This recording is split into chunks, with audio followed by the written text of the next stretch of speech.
given the current economic climate, what are some of the mortgage trends you're seeing that, prospective buyers should be aware of? Yeah, look, I mean, apart from the elephant in the room, the rates are going up, and potentially there's a talk of another rate rise at the next meeting.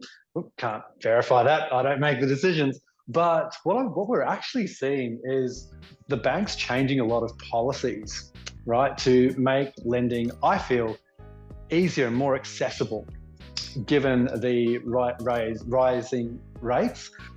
Things like self-employed, especially around that self-employed space, where it is actually becoming easier for people who are self-employed to borrow money.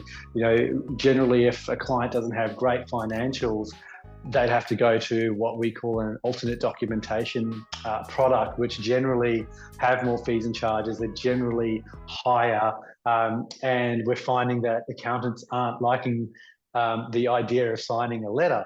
Whereas some lenders now, if a client is a director of a company, they've been trading for about 2 years plus, but have been paying themselves a salary, a lot of the lenders will actually look at that going, okay, here's 6 months year-to-date salary, fantastic.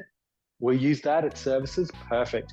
They're not taking into consideration any of the debts on the business, etc., because an accountant letter just says they have the ability to pay this salary ongoing and the business is meeting its requirements and objectives, right? So it's actually getting easier for self-employed clients to lend, but it's only as easy as they've made it for themselves as well. Well, that's right. We all often say build that team of experts around you. Talk to your mortgage broker, talk to your accountant, and make sure you get yourself structured and well set up at the beginning. And then that's where the buyer's agent, if you choose to use one, can assist you in finding that right investment.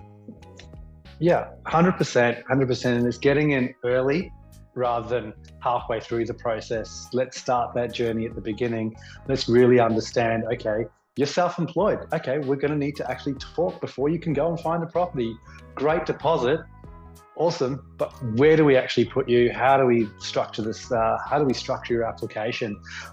A lot of my clients, I would say about 90% of my clients are self-employed. So I see a vast majority, from the real simple sole trader to your company trust, and then multiple entity structures. So everyone, I just treat them all the same. It's cool, you're self-employed, let's get involved, let's talk to your accountant and really build relationships. And I think that's really the difference, again, going back to your first question, between a broker and a banker. Right, we're here to build relationships over that long period of time, and then we go, here you go, Mr. Buyer's Agent. This is actually the real number, and we put a bit of contingency in place. Excellent.